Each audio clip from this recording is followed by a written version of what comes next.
Dokter, mungkin kita melihat tadi disampaikan dokter strategi Pak Presiden ini titik keseimbangan antara kesehatan dan juga ekonomi.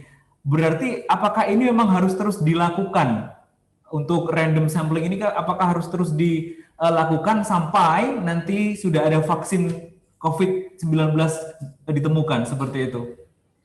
Ya, harus dilakukan atau enggak, ya kita, ya saya sebagai pelaksana ya, terutama sebagai pelaksana di bidang medis, ya karena pelaksana hanya mengikuti arahan dari atas, sehingga nggak bisa memutuskan ini harus apa enggak. Tapi kalau saran dari saya, ya sebaiknya dipikirkan lagi untuk metode-metode apa yang efektif, yang lebih efektif lagi dengan cara ya dievaluasi. Salah satunya dengan ini, ada diskusi, lalu dengan edukasi, ya seperti itu, sehingga akan didapatkan kesimpulan bahwa seperti ini efektif nggak sih, perlu dilanjutkan nggak sih, merugikan nggak sih, untungnya apa, merugikan, sehingga mendapatkan kebijakan baru yang lebih baik.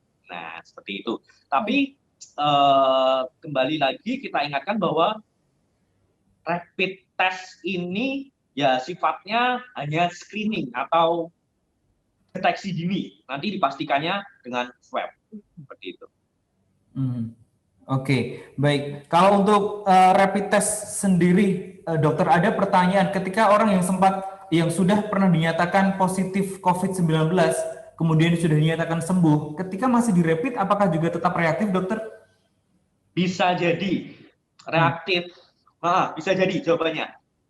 Jadi ketika rapid test itu hasilnya reaktif, kan bisa reaktif, bisa non reaktif. Makanya kita nggak sebut sebagai positif, karena nanti tergantung ikatannya.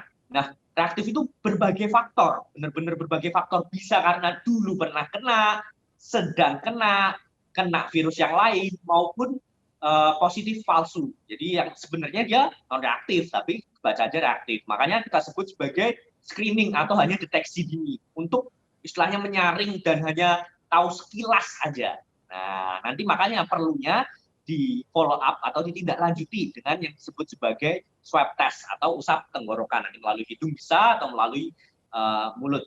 Nah, di situ nanti akan didapatkan terkonfirmasi. Nah, terkonfirmasi bahwa beneran terkonfirmasi COVID-19 maupun enggak. Jadi jawabannya bisa iya, bisa enggak, tapi nanti akan dipastikan lagi ketika reaktif dengan swab test. Oke. Setelah sembuh dari reaktif, apakah pasien itu bisa mungkin rentan kembali terkena? Bisa, dok ya? Reinfeksi itu bisa.